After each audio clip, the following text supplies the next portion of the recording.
गुरुर्ब्रह्मा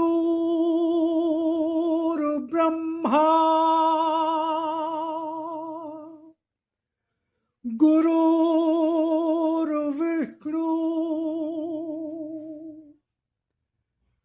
गुरुर्देवो महेश्वरा गुरुर्साक्षात् परब्रह्म तस्मै श्री गुरुवे नमः।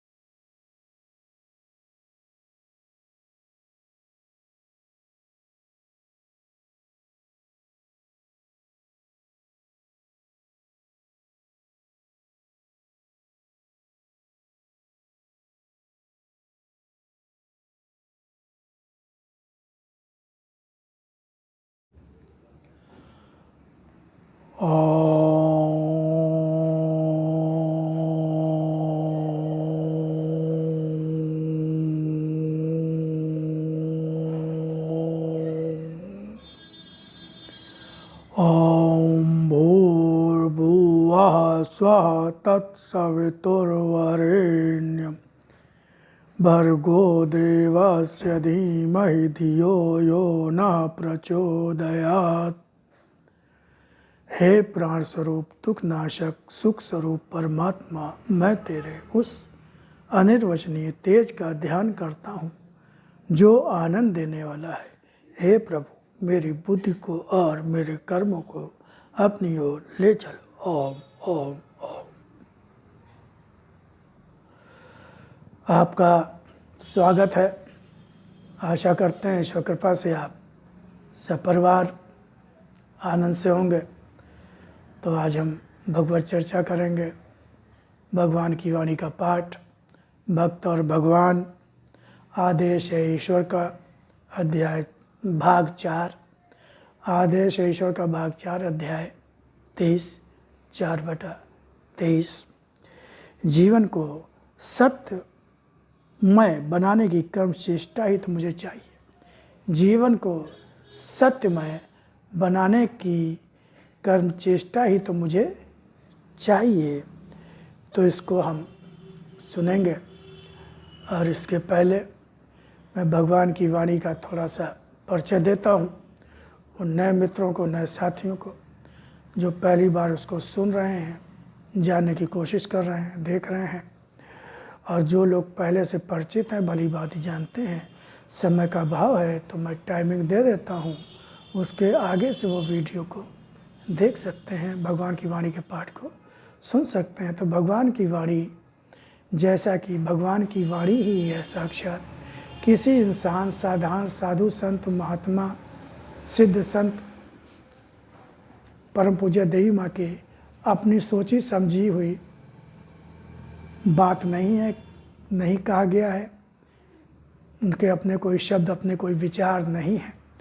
जिस प्रकार से स्वचालित लेखनी के माध्यम से परम पूज्य देवी माँ जी जब ध्यानावस्था में बैठती थी तो उनकी स्वचालित लेखनी से वो वाणी भगवान का लिप रूप अवतरण होता था। भगवान ने उसको लिप रूप अवतरण कहा, जो असंख्यों पृष्ठ कुछ ही मिनटों में भर जाते थे। कहीं कटिंग नहीं, कहीं ओवर राइटिंग नहीं। और जब तक पृष्ठ की एक सिरे से दूसरे सिरे तक कंप्लीट नहीं होता था तब तक वो कलम उठती भी नहीं थी। तो चूँकि वो अलौकिक शक्ति थी, परमात्म शक्ति से संचालित होती थी, वो कोई साधारण शक्ति नहीं थी। तो ये जिस तरह से भगवान ने कहा भी है कि मैं अपनी उसी गीता के संदेश को जो मैंने महाभारत काल में अपने भक्त अर्जुन के माध्यम से संपूर्ण विश्व को दिया, आज मैं उसी गीता को और सरलतम रूप में, सहज रूप में, जैसा आज का युग है, पढ़े लिखे लोगों का युग है, तो आज मैं लिप रूप में मेरा ये अवतरण है। मैं अपना पुनः उस गीता के संदेश को दे रहा। भक्त जिस रूप में वाणी आई उसको भगवान ने लिप रूप अवतरण कहा, उसको अपना साकार दर्शन कहा। और जब उसका हिंदी अनुवाद किया, क्योंकि वो बहुत कुछ समझने में नहीं आती है जिस रूप में वो अवतरित हुए, तो उसका हिंदी अनुवाद किया गया, उसको भगवान की वाणी कहा गया, उसको भगवान ने अपना शक्ति रूप दर्शन कहा। तो इसका जो अवतरण काल था वो आप मार्च 1972 से जनवरी 2003 तक 400 से अधिक वाणी खंडों में ये भगवान की वाणी प्रकाशित है। देवी माँ ने और भी बहुत सी किताबें लिखी, जिसमें उन्होंने अपने को लेखिका लिखा, लेकिन भगवान के बारे में उन्होंने प्रत्यक्ष लेखिका, संवाहिका, संकलनकर्त्री इस टाइप के उन्होंने अपनी भूमिका दर्शाई है। तो इसको हम बहुत ध्यान से सुनेंगे, क्योंकि भगवान ने कहा है कि जैसा युग होता है उस रूप से मैं अपना अवतरण रूप धारण करता हूँ। और गीता में भी कहा गया है कि अक्षरों में मैं ओम ओम ओमकार ओम। तो अक्षर क्या है?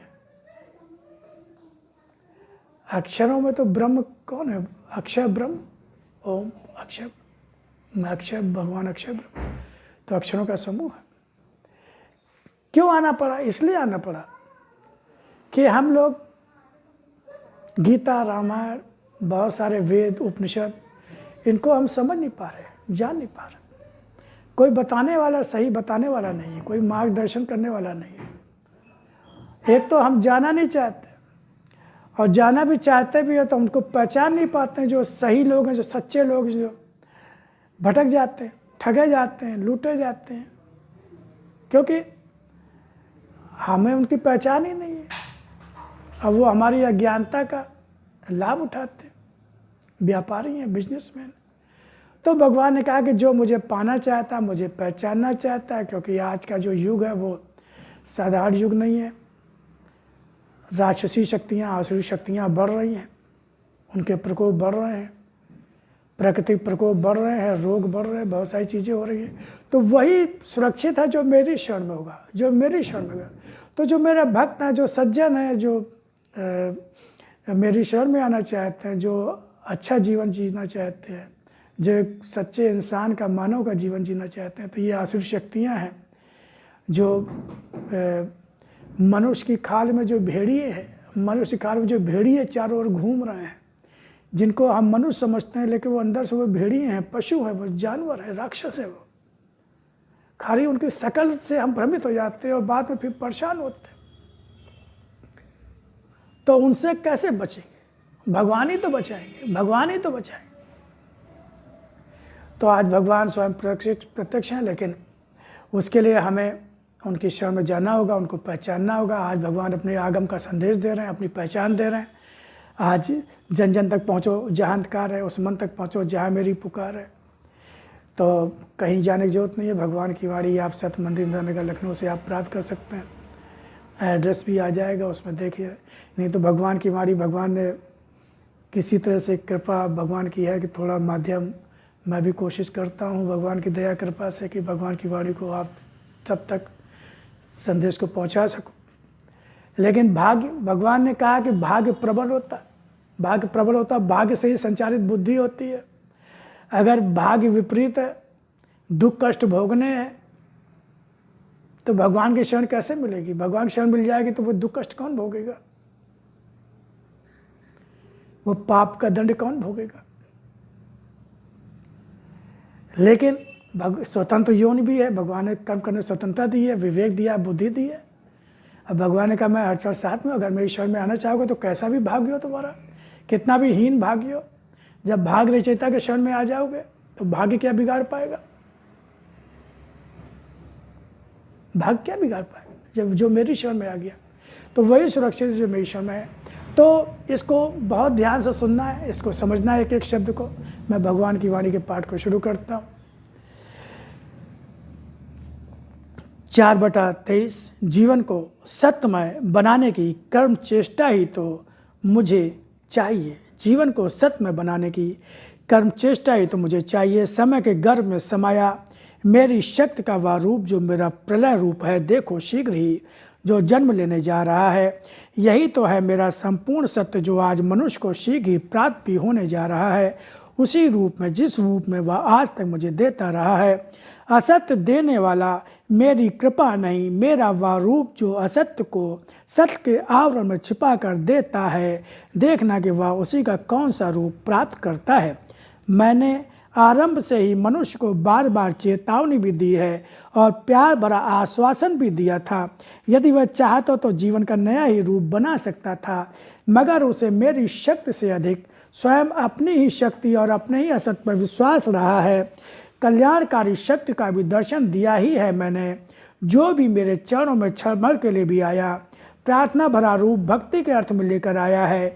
मेरे चरणों में मैंने अपना कल्याणकारी रूप देने के विश्वास को सदा ही पूरा किया है। अगर यही समझता रहा है मनुष्य कि उसके अपने स्वार्थ की सिद्धि हो जाने में मैं ही चला गया हूँ, तो यह सोचना भी मत, क्योंकि यदि मैंने उनके कष्टों, रोगों और समस्याओं का समाधान किया, संघर्षों से जीवन मुक्त किया है, तो मात्र इसलिए कि ताकि तुम्हें मेरी पहचान हो सके। और आज भी अनेकों बार बताने के बाद भी जब समय आ चुका था मेरे प्रलय रूप का, तब भी तुम्हें मेरे प्रलय रूप का आभास भी नहीं हो पाया, अथवा तुम्हें तुम्हारे असत्य रूप का अथवा विश्वास तोड़ने का दंड भी नहीं प्राप्त हुआ। तो उसका अर्थ था केवल तुम्हें अवसर देने का कि अगर स्वयं को समय रहते सही रूप में सत्य की राह पर ला सकते हो और सत्य के चरणों में जीवन अर्पित कर सकते हो तो कर लो, मगर मुझे ही नहीं पहचान सके हो, क्योंकि तुम्हारे रूप ही सर्वथा मिथ्या थे। तुम्हारा रूप संसार में एक साधारण संसारी मनुष्य का ही था, जो मात्र अपने लिए ही जीने, अपने ही कर्मों का लेखा जोखा भोगते रहकर जीने और मरने के लिए जन्म लेते हैं। वे किसी भी रूप में जन्म लेते हों अथवा किसी भी रूप में मृत्यु को प्राप्त होते हों, ना तो अपने अतीत में मुझे समझा होता है, ना ही वर्तमान में, और ना ही यह समझ पाए होते हैं कि उनका भविष्य स्वयं उनके हाथों में। मात्र उन्हें आभास होता है कि वे ही संवारने और बनाने जा रहे हैं, मगर सत्य में तो वह भविष्य जो मेरे हाथ ही रचा जा चुका होता है, उसे तो मनुष्यों के अनेकों हाथ मिलकर भी ना तो मिटा सकते हैं, ना ही नया रच सकते हैं। उसी रूप में तुम्हारा भविष्य तुम्हारा अपना होता है, जिस रूप में भी मैं भविष्य को रच कर हर प्राणी को दे चुका हूँ। जीवन को सदा ही मेरी ही इच्छा पर छोड़कर निर्भय और निश्चित मन लेकर रहने का प्रयास करो। किसी भी कारण से मैं अपने विश्वास को तोड़ता नहीं, ना ही जिस जीवन की रक्षा करता होता हूँ या फिर जिसका जीवन स्वयं एक पशु या पक्षी का भी हो। फिर जब मेरा होता है तब उसका प्रयोजन भी होता है, जो निष्प्रयोजन नहीं होता तब उसकी रक्षा भी स्वयं मैं ही करता हूँ। जो भी जिस रूप में हो, जो मेरा होता है वह मेरा ही होता है।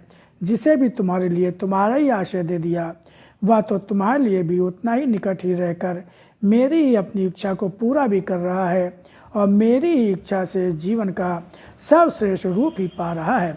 अभी तो सभी देखेंगे कि हर वह प्राणी जो मनुष्य ही नहीं, अगर पशु या पक्षी भी होता है, वह भी यदि सत्य पर होता है अथवा तुम्हारे जीवन के साथ जुड़ा होता है, वह भी मेरी ही कृपा प्राप्त करता रहता है। मेरी ही शक्ति का वह रूप जो संसार के लिए कुछ न कुछ लेकर आया होता है, संसार उसे पाता रहता है।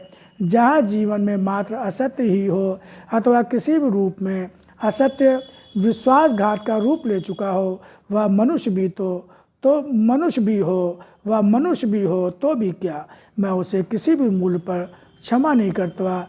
अथवा किसी भी रूप में असत्य विश्वासघात का रूप ले चुका हो, वह मनुष्य भी हो तो भी क्या, मैं उसे किसी भी मूल्य पर क्षमा नहीं करता। सत्य ही सफल और सार्थक होता है, वह मनुष्य के जीवन में हो अथवा किसी भी पशु पक्षी के जीवन में हो। अंतर इसमें किसी भी प्रकार का मेरे लिए नहीं होता, क्योंकि आत्मा के रूप में तो मैं सभी में समान रूप से ही रहता हूँ। किसी भी रूप में मनुष्य पर अथवा किसी भी पशु पक्षी के जीवन में कष्ट या रोग का होना मेरे क्रोध का परिचय नहीं देते। जो जिस रूप में रचा गया होता है, जो जिस रूप में रचा कर जिस प्रकार से जीवन जी रहा होता है, सत्य और धर्म का पालन करते हुए अपने जीवन का सत्य देता हुआ अपने धर्म का निर्वाह कर रहा होता है, वह मुझे भी उसी रूप में प्राप्त करता रहता है। इन्हें तो समय के गर्भ में एक स्थिति जैसी ही देखो, स्थितियां आती हैं, मेरे अपनों के जीवन में आती हैं, कुछ दे जाती हैं, साधारण प्राणी के जीवन में आती हैं, उनके पूर्व जन्म के संचित कर्मों के परिणाम रूप में बहुत कुछ दे जाती हैं, मगर सदा ही छद्म भरे रूपों को मैंने दंडित ही किया है। समय जब दंड देने का आया है तब वह दंड भी मिलेगा ही उन्हें जो मुझे ही चलने का प्रयास करते रहे हैं। अब तो उन्हें भी देखो और मेरे भी न्याय रूप को देखो कि जिस तरह मैं कल्याण करता हूँ उसी तरह दंड भी देता हूँ। अपने आप को न पहचानना भी भारी भूल होती है। अगर मेरा भक्त अपने आप को नहीं पहचानता तो या तो उसका अपना अहंकार रहित भाव होता है जो उसके मूल्यों में से एक मूल्य होता है, मगर अगर मनुष्य अपने आप को नहीं पहचानता तो अपने छद्म रूप के आवरण को जो इतना अधिक चिपक चुका होता है कि उसे उस आवरण की पहचान ही खत्म हो गई होती है तो यह उसका अपने छद्म रूप से इतना तादात्म्य स्थापित हो जाना होता है जो कभी शरीर पर से अलग तो नहीं हो पाता है, जीवन पर भारी पड़ जाता है। असत्य छोड़ने से मनुष्य के शरीर के रोग घटते हैं। सत्य को ग्रहण करने से शरीर में शक्ति आती है। मुझे मेरे सत्य रूप में पहचान कर मुझे अपना ही सत्य रूप मुझे देते रहने से जीवन के प्रयास सत्य से मिलकर सत्यमय होते जाते हैं। सत्य से मिलकर सत्यमय हो जाने वाले जीवन तो अमूल्य ही होते जाते हैं। मनुष्य की सत्यमय होने की कर्म चेष्टा ही तो मुझे चाहिए। जीवन को सत्यमय बनाकर उसे कर्मयोगी बनाकर कर्मयोगी का रूप देकर अपने निकट लाकर अपना ही बनाना तो वचन मेरा ही होता है। शीघ्र ही हर रूप में जब मैं ही आ रहा हूँ तब सभी रूपों में जो मेरे अपने हैं अथवा जो मेरे अपने दिखते हुए भी मेरे नहीं हैं अथवा जो संपूर्ण रूप से संसार के हैं अथवा जिनका जीवन आने वाले युग में मेरे ही भक्तों के रूप में पहचान बनने वाला है, या फिर जो मेरी दिव्य शक्तियों के रूप में संसार में मेरा ही परिचय बनकर सामने भी प्रत्यक्ष होने वाले हैं, शीघ्र ही दिखाई देंगे। समय के साथ साथ असत्य का आचरण करने वाले के मुख पर चिपकी असत्य की परतें तोड़े हुए विश्वासों की परतें किस तरह चिपककर उनका रूप क्या बना चुकी हैं, यह भी दिखाई देगा।